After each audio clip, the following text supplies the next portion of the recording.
കൊല്ലത്ത് യുവാവിനെ ഹണി ട്രാപ്പിൽപ്പെടുത്തി പണവും സ്വർണവും കവർന്ന കേസിൽ 4 പേർ അറസ്റ്റിൽ. ചവറ പയ്യലക്കാവ് സ്വദേശിനി ജോസഫിന്റെ നേതൃത്വത്തിലായിരുന്നു ഹണി ട്രാപ്പ്.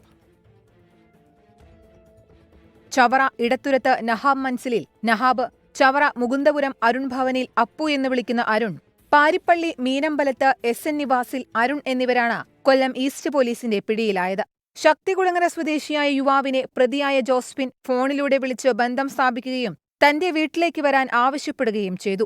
തുടർന്ന് കൊല്ലം താലൂക്ക് ഓഫീസിന് സമീപമുള്ള അറവുശാലയ്ക്ക് സമീപത്തേക്ക് യുവാവിനെ വിളിച്ചുവരുത്തി അവിടെ കാത്തിരുന്ന മറ്റു പ്രതികൾ 4 പേരും ചേർന്ന് മർദ്ദിച്ചു.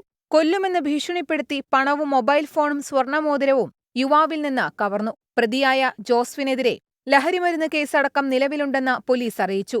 ശക്തികുളങ്ങര സ്വദേശിയായ യുവാവിനെയാണ് ജോസഫിന്റെ നേതൃത്വത്തിൽ ഹണി ട്രാപ്പിൽ കുടുക്കിയത്. 24 കൊല്ലം.